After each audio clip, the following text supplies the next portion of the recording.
What is up, and welcome everybody. Welcome back to another video. I am Miss Quinn, and lately I have finished reading A Deadly Education by Naomi Novik, which I really hope I pronounced it correctly. It is a book that I genuinely really enjoyed. It follows a junior in high school named Galadriel Higgins. Her first name, I hope I pronounced it correctly. Anyway, so she is, if you read it, she is your typical, not like every other girl trope. Now, if you don't know what the trope is, let me give you a little spiciness of information. It is essentially the girls that don't really like makeup, like putting it on, aren't interested in the fashion trends that everybody else is interested in. It's just, a lot of what is typically known to be as feminine, like, avoids that, is more into violence, is more into this or that. Things that we don't, like, stereotypically consider feminine, that's what that is. And obviously, not like any other girl's trope, she always ends up getting the guy at the end, which I can't relate to that, but whatever. In this school, it is dangerous. Obviously, a deadly education, for goodness sake. But they are basically struggling every single day in order to live. Now, Quinn, what do you mean by that? I mean, there are these things called mouths, which are after the wizards and wizardlings of the school. No? What? You're a wizard, Harry. Now, you're just like, well, they're going after wizards. They're not going after any witches, right? No. Well, there is no distinction. They're just called wizardlings. Now, wizardlings are obviously to describe kids. They would be considered as wizardlings. But in general, they're all wizards. Mouths are essentially beings that were created by wizards.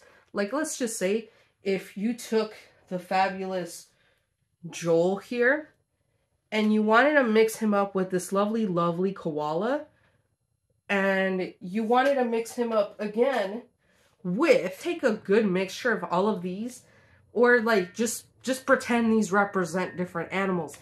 You mix them up and they become like this really horrible looking creature that honestly wants to devour wizards. Now, wizards have this thing, what is called mana, in her world. Essentially, from what I understand, it's like their type of energy force.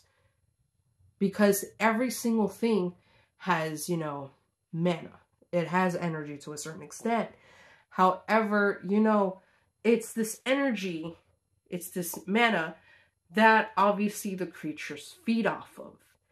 And so, they're basically at risk of dying. It's okay, like, casually, like, every single day, they're at risk of dying. And the graduating class of A Deadly Education, essentially, you have a huge graduation hall, right? And in the end of that graduation hall is a gate to where they need to go to in order to get to the other side. And, essentially survive. Because in this graduation hall are a bunch of fucking different mouths. There's mouths that fly, mouths that just, like, spring on you like a giant spider. There's a bunch of different mouths because a bunch of different wizards decided, hey, let me mix up this tarantula and let me mix up this giraffe and see what I get. Because, I need something bigger and better to hunt.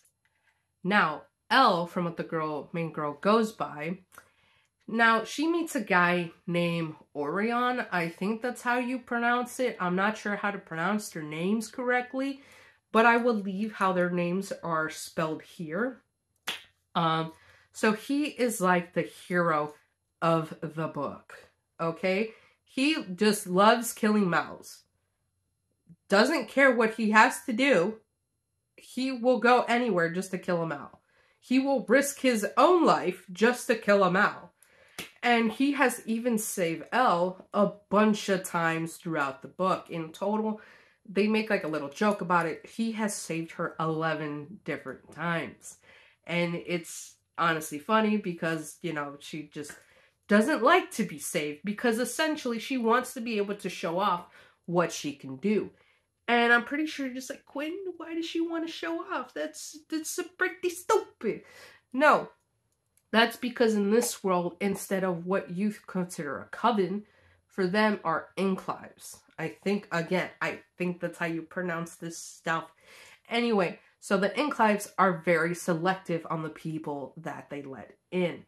And obviously, in order to get into an enclave, you need to be very, very, like outstanding in magic or outstanding in any type of different marks in school. And so this is what she wants to get to, and ultimately for her survival. Not a bad idea considering what the outcome will be, which is possibly death. Now, essentially, you have to get, different alliances that agree with you. Like, hey, let's go all the way to the end and fight it out and do whatever. But again, you have to know certain people that are willing to ally themselves with you. And unfortunately, no one likes Elle in the book. She is the most unlikable character because she has a snobby attitude. She doesn't care about respecting anybody's attitude or emotions. She just doesn't care. She fits the not like other girls trope to a T. Honestly, there have been several times while reading this where it reminded me of Katniss Everdeen from the Hunger Games, because she also does not give a fuck sometimes about how people feel. And it's, the book to where she does make a friend, her very first friend, and I'm not talking about Orion, because they do become friends, like, I think rather quickly, but that's because she's trying to pretend to be his girlfriend because she thinks she can get some form of kudos with that, with the enclaves. However, she quickly learns that she doesn't give a fuck about what the enclaves think of her, and she just continues being just her authentic self and starts being rude as shit to these people. I mean, I'm telling you, it sounds like Katniss Everdeen sometimes. But picture Katniss Everdeen in, like, the Hunger Games, but, like, Hogwarts style. And I think that is this book. However, they don't kill each other because they're so busy fighting the mouths that they don't care about fighting each other. There was no professors at this school. 0 professors. Okay? It's the school that teaches you, and you have to learn different languages, because that is essentially how you learn different spells. Spells are with so many different languages, and you can invent your own spells, but those are hard to do. And the whole magic system that this book essentially has is honestly really good. Because, like a lot of go-to languages that a lot of books or movies and shows have when it comes to, magic is Latin. That is the main thing that is done, is Latin. Or when you're reading, they're just like, oh, set an incantation. And we never know what languages their incantations are, what languages their spells are. We just never know. It is an unknown thing that we ourselves have to figure out. Or just like fill in the dotted lines and imagine that they're in our language. But no, that's not what it is here. Everyone has to take language courses. They have to learn several spells in order to incite them correctly. Because if you don't, obviously bad things happen, bada bing, bada boom, you could fucking die. Like, the same school, if you see something in French, for example, a little too long, the school itself would assume that you're trying to learn French and start giving you French worksheets in order to, like, fill up. And they give you a set of spells in French where, again, you have to basically do them and do them well, or they're not going to pass you on. So, like I said, it's a very interesting mechanic.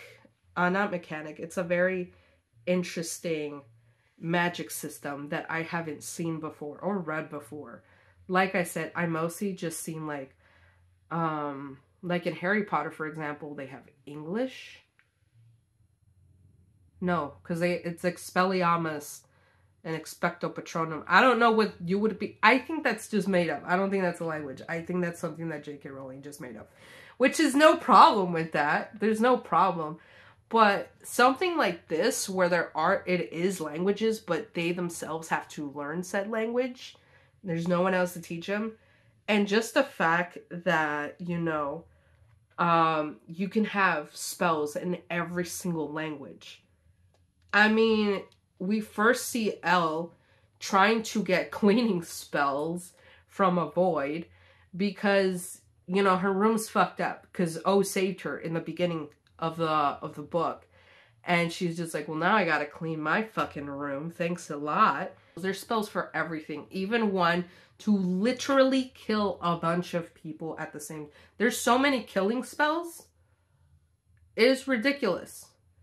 And also, Elle, funny thing, interesting about our protagonist, her grandma gives her basically a prophecy that she's going to destroy the world and bring the Inclives to their knees.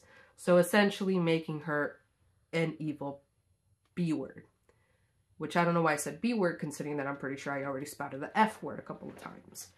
Anyway, this makes it very, very, you know, like, not so bueno for Elle and her mom, because it's basically they wanted to ostracize and, you know, unalive Elle at the very beginning. When she was a kid, mind you, when she was a kid, like, her commune wanted to just off her because of her grandma's prophecy.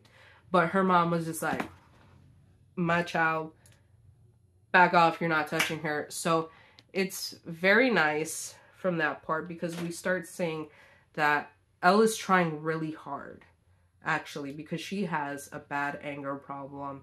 And she even recognizes that she has an anger problem. She has a huge temper problem. But she doesn't care. She doesn't want to do anything about it. But she tries really hard to not kill people. Like, the amount of times that this girl had to try to not kill somebody just because she's angry about how they're speaking to her is amazing on it. I did like this book. Their magic system, like I said, it's one that I never really read on. The main character is good. It's okay, how about this? If you guys have not seen The Hunger Games for some reason, picture The Hunger Games, Catcher in the Rye, and Harry Potter all in one, and you essentially have this book. I didn't expect to like it so much. Elle eventually makes friends, like genuine friends, that are not hanging out with her just because she's pretending to be the girlfriend of Arion. No, she actually starts making genuine friends. And I do like it. But because Arion has been killing mouths up, left, and center, like it's going out of style, like if he's in the US stadium, essentially what he's doing is creating an unbalance. This is a theory that all the kids have, is that certain kids need to die in the school because the school itself is hungry for the blood of young wizardlings. And this is because of the mouths that are created. Because remember, they lurk throughout the school, which is why they need to consistently be wary of their surroundings at all times. The higher they up in the school, like the floors, the better for their survival a lot of times. Ooh, one thing I did like about this book, hold up, let me take off the love. This book actually has a drawing on how the school will look like. Like, look at that. How many books have this? Not that many books have this. And they also have what the freshman floor would look like. And I do like that as well. I know you noticed my little eye popping out, and that was probably like the creepiest shit that I could ever do. So I ended up referring a lot to this diagram whenever they were talking about a specific place that they were in, and I wanted to know, like, was the layout of it, which honestly, having something like this in the book when it's a total made up area is very helpful for me. And I'm pretty sure it's helpful for a lot of people like me. Because if, like, there was a part where there was a huge attack in the library, something, like, called a Maw-mouth was there. So in the library, you see here, and it is right here. Right there. This entire thing is the library, and this is the reading room. This is essentially the safest part of the school. And right there, like I said, the Maulmouth, essentially, the Maulmouth doesn't just kill you, it absorbs you and keeps you there forever. So, in one of her harrowing moments, Elle, and she does this without wanting to show off at all. She thinks about it for a second. She's like, I want to show off to people. But she just chases after it in order to save some freshmen. Because the Maulmouth will most likely just stay up there in the freshmen and just continue to eat and eat these freshmen. But she willingly goes inside of the Maulmouth and does so many killing incantations that she kills a Maulmouth. And it is said to be impossible to kill these things, that even the best wizards are not able to kill these things. So it just gives you basically a type of knowledge on how powerful she is and how much she needed to control herself from not killing her other classmates. Because of this whole imbalancement type of thing, a lot of people blamed Orion and why the school had more mouths than usual, which obviously, you know, and the seniors, rightfully so, were worried that come their time to graduate, they were going to be met by a bunch of, you know, a lot of vicious, hungry mouths. So what they decided to do is fix what is essentially a shield, a protector shield, that wipes away all the mouths. So picture like here, and it's just I don't know where it is, really, because the main character does say that it's not in any of the blueprints. So, but I'm guessing, guys. I'm making a guess, my proper guess, assumption thing, that it would be somewhere around here because it does need to be fixed and all. But it is fixed. They do go on this daring mission. Elle, Orion, because he was challenged, and one of the Enclave said, basically the valedictorian, said, hey, you caused this. So if you don't want the seniors to kill all of you, and by, you know, releasing all of the mouths and just letting them feed off of you, like all of the others, you know, I want you to fix, I'm going to call it the stabilizer for purposes. You need to fix the stabilizer so we can graduate in peace. And it'll be fixed for so on and so on until you graduate and your kids graduate and so on and so on. So, Elle says, you're just sending him to die there, and she volunteers herself. I volunteer as tribute. However, she did challenge the valedictorian. She's like, if I'm going, then you need to go as well, or at least an Enclave member, so we actually have a chance of winning. And considering the amount of people that Orion saved, it'd be stupid for you not to. And one by one, the Enclave members from different locations, London location, New York, and so on and so forth, started offering up guaranteed positions in order to get volunteers to go. And what's it called?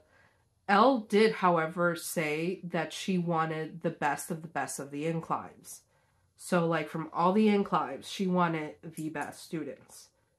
That way, it was more guarantee that they were going to survive.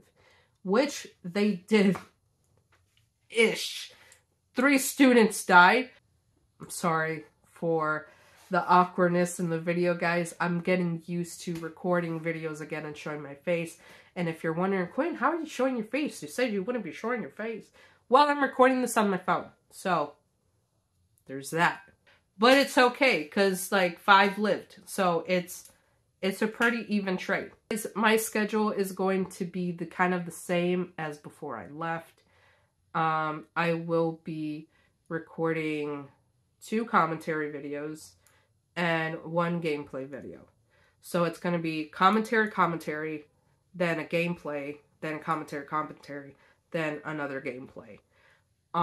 So next time I upload a video, it will be a gameplay of Legend of Zelda Tears of a Kingdom, because I've been wanting to play it for so long, and it's a game that I kind of rather not stream. I rather just do a let's play of it. I already have some, like a really good friend of mine that is streaming, so if you want to check out their stream, link is in the description down below, guys. Everything that you need is in the description down below. Thank you so much for watching my last video, if you guys watched it. It does mean a lot to me that you guys, you know, accepted me back with open arms. Thank you a lot for just watching, even for just a second. It always means the world to me.